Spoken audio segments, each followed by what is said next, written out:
Kumusta kayo?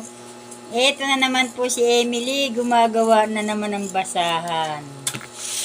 Ito po, binabayasan ko na yung aking mga nagawa para pagtapos na, mai-deliver na ng aking partner.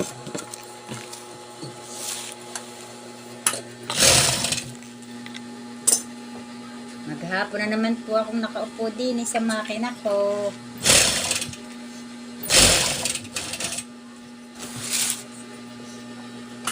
Sana po, kagaya rin ninyo ako na may ginagawa rin kayo sa bahay. Talaga po hindi pwedeng hindi kakayod kasi talagang kailangan ng kumita.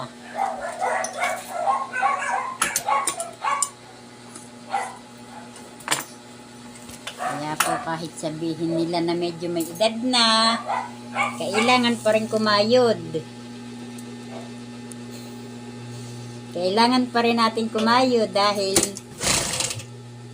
yung pangangailangan natin sa araw-araw, kailangan talaga, hindi mawawala.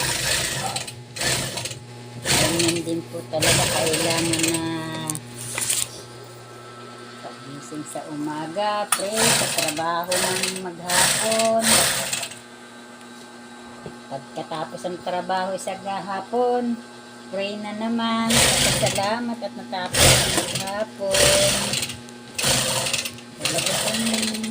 Talagang ito na lang talaga ang aking ginagawa sa araw-araw na lang ng hanggang sa ngayon.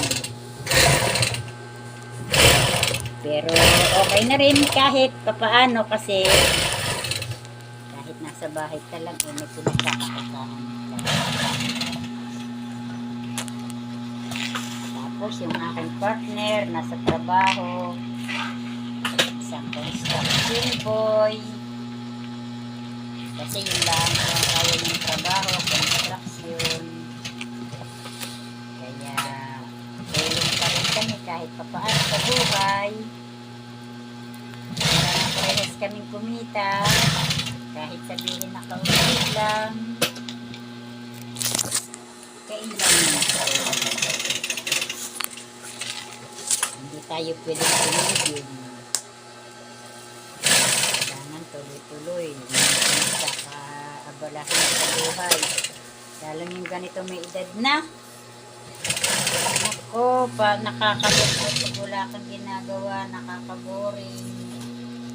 Kung may ginagawa ka, hindi ka kumikita ka na, hindi ka pa naboboring sa maghapon, sa araw-araw. Kaya ito ang sinasabi ni Lord kasi ito talagang hindi naman actually na ito ang aking hiningi kay Lord. Basta sabi ko lang sa Kanya, bigyan ko ng hanap ko rin lang ako. At ito ang napaglasan ko. Kaya ito na ang aking sinasabing blessing Lord na kahit okay din kasi kahit maganda na, nakakapaghanap ko ito. Proud ako sa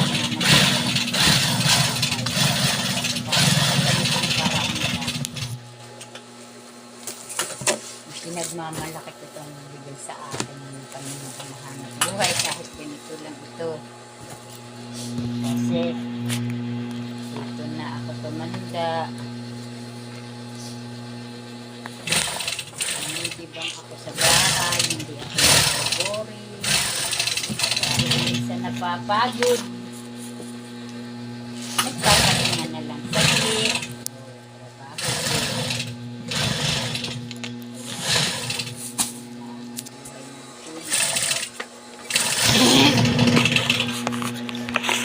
Okay na yan, kaysa nagpapagala-gala pa ako sa paghahanap ko sa labas. Mahirap pa yung nagpapagala pa ako.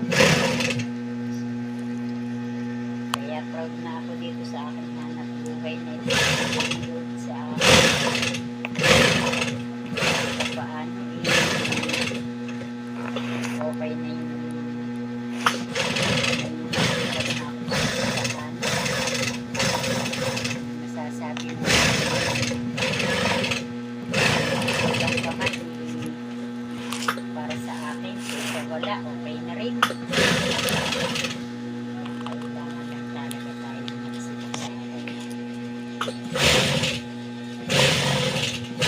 Nakakapagod.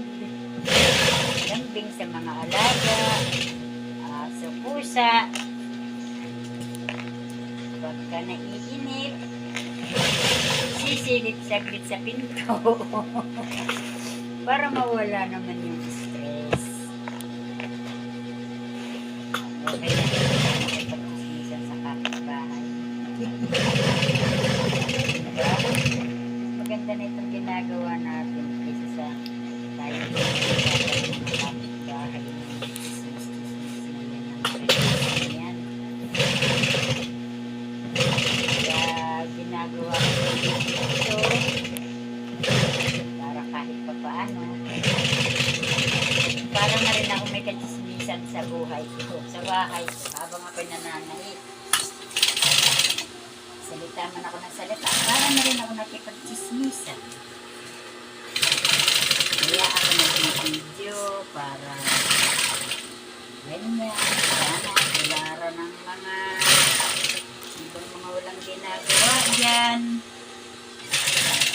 Kaysa magpasugal-sugal kayo, magpatong-itong-it. Mag-isip na lang kayo ng ibang trabaho na kundi nakakatulong sa pamilya ninyo.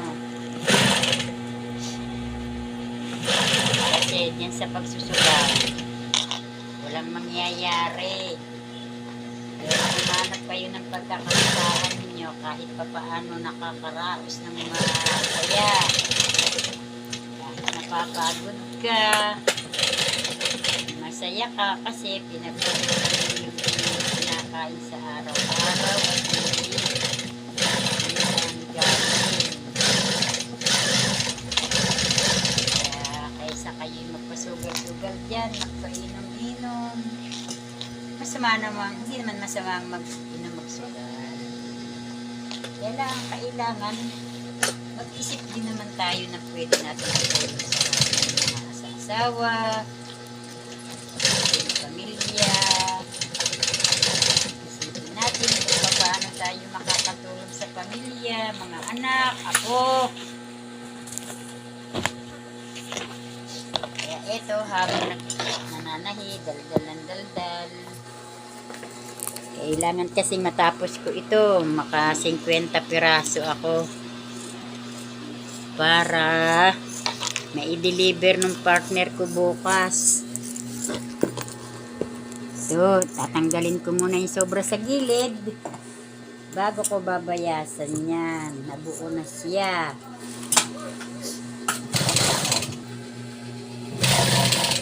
Kaya eto, tahi ako ng tahi. Bayas ang bayas para may pan-deliver. Kailangan kasi makadeliver din para pamayas sa mga bayarin. O, tingnan po ninyo yung aking mga natapos na. Kung kayo umorder, kung gusto nyo umorder. O, 3 for 100 lang po. Yung gusto pong umorder, mag-message na lang po kayo sa messenger ko. Emily Agorilla po. Emily Agorilla po. Gumagawa ng basahan. So, hanggang dito na lang po yung video ko at sana po i-like ninyo at i-subscribe ang aking video. At yan lang po ang aking kaligayahan. Maraming salamat po mga kumare, mga Mars. Thank you po sa mga panonood ninyo. Salamat po. God bless. Huwag lang po tayong tumigil pagtawag sa taas. Darating at darating din po ang ating mga blessing na ibibigay ni Lord. Thank you po. Salamat po. Ano na? Niya na uli.